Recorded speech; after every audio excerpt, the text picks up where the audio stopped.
कामचोर बहू। कांता बहन की दो बहुएं थी, बड़ी कल्पना और छोटी प्रिया।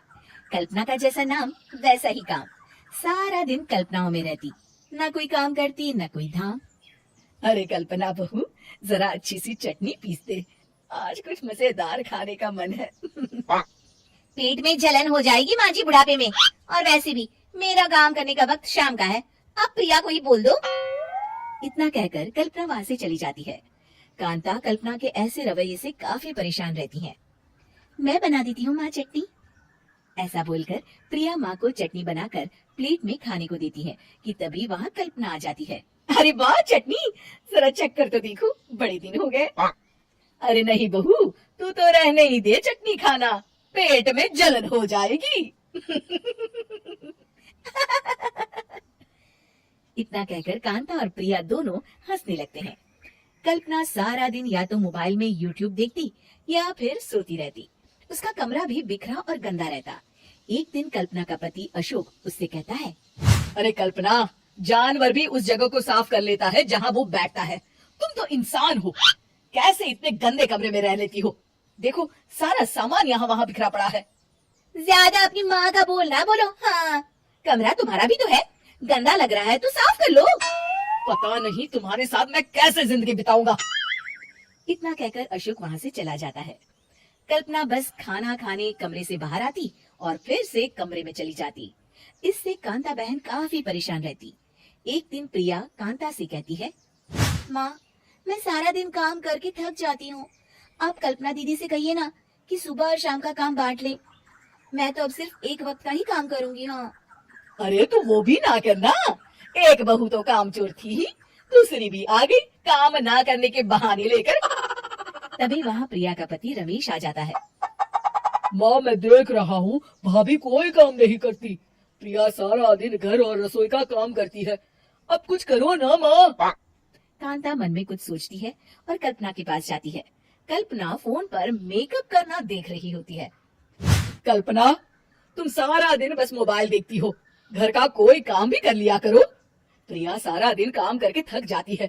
आज से मैंने फैसला किया है, एक वक्त का काम तुम करोगी, सुबह का खाना तुम बनाओगी और रात का प्रिया। आप लोगों ने काम को हवा बना रखा है। अरे पता नहीं थोड़ा सा ज्यादा काम करने में आप लोग घबरा क्यों जाते हैं। और हाँ, बहुत ज्यादा प्रिया की तारीफ मत करिए मेरे सामने, बड़ी बहू तो मैं ही रहूंगी। मैं कुछ नहीं जानती, कल सुबह मुझे वक्त से खाना चाहिए, रसोई में आ जाना, वरना कल से तुझे खाना नहीं मिलेगा। अगली सुबह कल्पना रसोई में नहीं आती है। वो देर से सोकर उठती है और बाहर आकर कहती है, अरे भूख लगी है, आज खाने में क्या है? इतनी देर हो गई, आज किसी ने मुझे उठाया भी नहीं, पता नहीं कहाँ है सब। कल्पना को घर में कोई नहीं दिखता। वो रसोई की तरफ जाती है जहाँ बड़ा सा ताला लगा होता है। अरे रसोई में ताला! ओ, मैं तो भूल ही गई थी। माँ ने आज से सुबह का खाना मुझे बनाने को कहा था।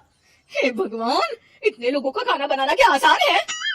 तभी घर के सारे सदस्य बाहर से वापस आते हैं। वाह माँ जी, मजा आ गया छोले भटूरे खाकर। मेरे मुंह में तो अभी भी स्वाद आ रहा है। अरे कल्पना, तेरे भरोसे रहते तो हम तो भूखे ही रह जाते। कल्पना को बहुत गुस्सा आ जाता है। अब बहुत हो गया, आज से मैं अपनी रसोई अलग कर रही हूँ। मैं अपना खाना खुद बना लिया करूंगी। कल्पना अपनी रसोई अलग कर लेती है, पर आए दिन उसका देर से उठना और काम न करने की आदत से वो भूखी ही रह जाती थी। उसी के सामने घर के लोग अच्छे अच्छे पकवान खाते और कामचोर कल्पना को जैसे तैसे ही खाना बनाकर खाना पड़ता। पर एक दिन तो हद ही हो गई।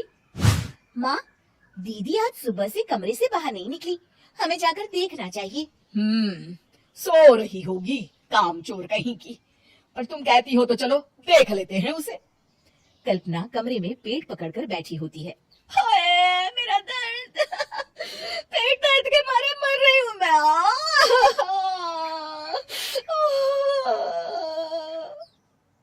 अरे दीदी, क्या हुआ? पेट में दर्द क्यों हो रहा है? डॉक्टर को दिखाया आपने? माँ! कल्पना खड़ी होती है और माँ जी के पास आती है। मुझे माफ कर दीजिए, अब से मैं सारे काम में मदद करूंगी, कभी आलस और काम चोरी नहीं करूंगी। हाँ हाँ, वो तो ठीक है, लेकिन अचानक क्या हो गया जो तू काम करने को तैयार हो गई? कामचोर कल्पना। माँ, लगातार बासी और उल्टा पुल्टा खाना खाने के कारण मेरे पेट में इन्फेक्शन हो गया है। काम न करना पड़े इसलिए मैं 2 दिन का खाना एक दिन ही बना लेती थी। बासी और खराब खाना खाने के कारण लेने के देने पड़ गए। पेट में दर्द हो रहा है। चलो अच्छा हुआ, देर आए दुरुस्त आए।